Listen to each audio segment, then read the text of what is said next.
Democrats have called them cages, though. They say I wish they would have said that back and during the Biden administration and back when Democrats were in the White House and they were piling people on top of each other on cement floors and literally didn't have 2 feet to move. They never did that, and that's why this politics has to end. We took cameras in there. We will take cameras in there and show people what these facilities look like, because if you compare them to what happened under the Biden administration and under the Obama administration, these centers are at the highest levels, and they're even higher than what our federal prison standards are or state or local often are. That's Secretary of Homeland Security Kristi Noem turning NBC host and crazy-eyed reporter Kristen Welker's Alligator Alcatraz smear into a full-blown media takedown. Welcome to Nerk News, I'm Nerkish, and it looks like Kristen Welker thought she could corner Kristi Noem with some flashy headlines and a smug tone. But of course it wasn't going to happen. And even though I'm on vacation this week down in North Carolina, I still wanted to bring you guys some updates. The setup's going to be a little bit different, things are going to be a bit more relaxed, but we're going to keep this rolling and maybe make this more of a regular thing. But you know, when the media melts down over border enforcement like this, it usually means something's actually working. Here's Welker starting things off in this objective interview by accusing the Trump administration of racial profiling, because apparently that's the only card they know how to play anymore. let me get your reaction. A federal judge in Los Angeles temporarily blocked ICE raids in Southern California, saying that federal agents cannot target people without reasonable suspicion and using factors like skin color, the language that people speak. Will you comply with the judge's order? Absolutely, but we've never done that. We've never done that. What we have always done is built a case and done investigative work in who we go after and who we target. Secretary Tom Hman, the White House border czar, said as much this week. He told Fox News that physical appearance was a factor in detaining individuals. What do you say to those who hear that and say that is racial profiling? The facts of how we do our investigations and our casework and what ICE officers are doing today is they're going out there and building a case just like other law enforcement officers do.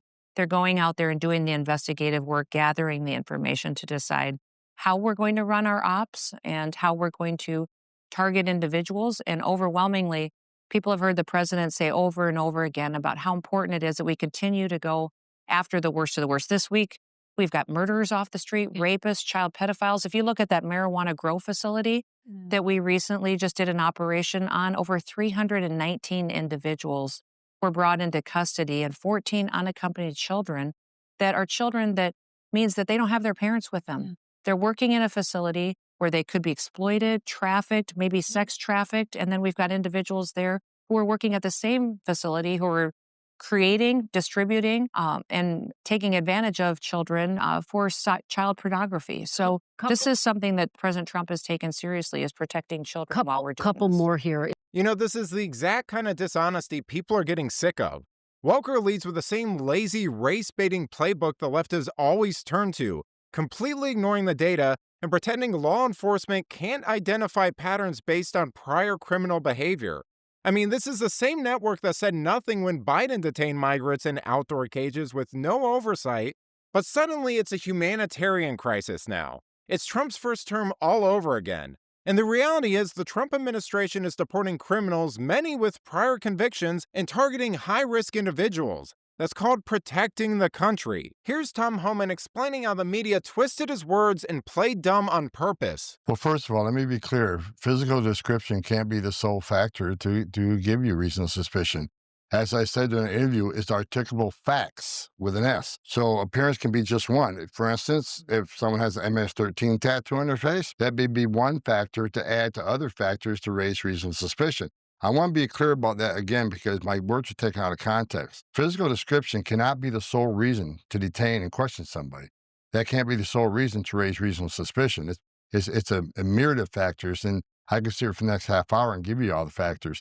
So every officer, every situation is different. But I can tell you this, every ICE officer goes through Fourth Amendment training every 6 months and reminded what their authorities are for arrest, detention, and question. You know, it's funny how the people who want the biggest, most bloated government suddenly become libertarians the second they're not in charge and start screaming about authoritarianism and pretending soldiers are about to kick down everyone's door. They built this machine and now they're mad someone else is driving it. And you know, when Tom Hman says physical appearance, he's talking about known identifiers, known patterns, stuff law enforcement uses every single day. But establishment media pretends it's skin color so they can write juicy headlines about it. That's called a scam. And at this point, it's clear they don't want a solution to any of this. They just want chaos that they can blame on Republicans. Here's Welker again, doing one last desperate guilt trip, pretending it's all about humanity while smugly talking down to Kristi Noem. Can get them in. Florida lawmakers visited the migrant detention center in Florida, which your administration has dubbed Alligator Alcatraz.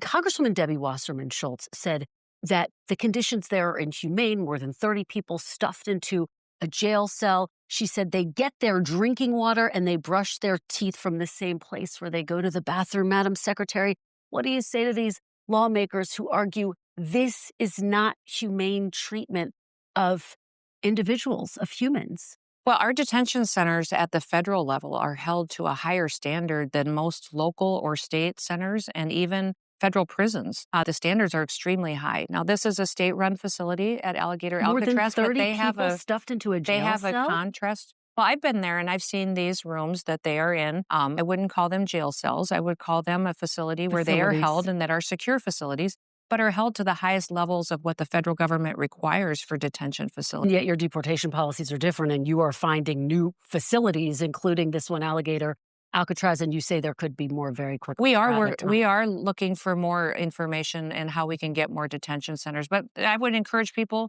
to self-deport. That is the easiest thing for these families to do, because then you get the chance to come back. Then you get the chance to come back to the United States, and that's exactly what we want, is them to do it the right way. Nothing says journalistic integrity like emotional blackmail from a studio in Manhattan. Kristi Noem calmly lays out facts like how Alligator Alcatraz is safer, cleaner, and more transparent than anything built under Obama or Biden, and Welker's only response is to pout and feign concern. This facility was built to handle high-risk detainees with a massive capacity buffer. It's federally overseen, scalable, and actually follows the law. But they can't admit that because they're too busy pushing stories about dry sinks and portable toilets like it's Guantanamo Bay. And just when you thought Welker couldn't get any more pathetic, she goes full CNN and suggests that Trump and Noem are somehow responsible for the damage done in Texas. Did your policy delay some of the critical response resources on the ground in Texas? Those claims are absolutely false. Within just an hour or two after the flooding, we had resources from the Department of Homeland Security there helping those individuals in Texas. It was a heartbreaking scene, and I think it's been well covered about what the Coast Guard did, how they were deployed immediately and helped rescue so many individuals from those floodwaters. And we had Border Patrol down there with their tactical teams, and FEMA was there just within a few hours as well. So those claims are false. They're from people who won't put their name behind those claims. And those call centers were fully staffed and responsive. And this was the fastest, I believe, in years, maybe decades, that FEMA has been deployed to help individuals in this type of a situation. But the New York Times is reporting that thousands of calls from flood victims to FEMA call centers went unanswered in the middle of this ongoing disaster because you didn't renew contracts to keep call center staff in place until nearly 1 week after the floods. Why did it take so long to extend those contracts? It's just false. Those contracts were in place. It didn't take 5 days? No employees were off of work. Every one of them was answering calls.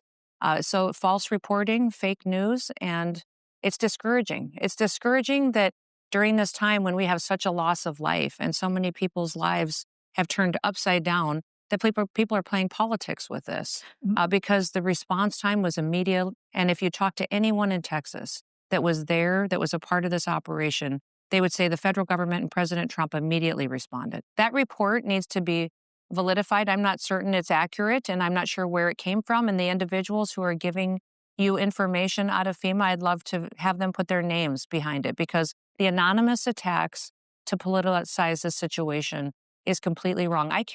These emergencies need to be conducted exactly how President Trump handled this one. It was that the local responders are the ones who execute the response. The state comes in and manages it, and then the federal government comes in and supports it.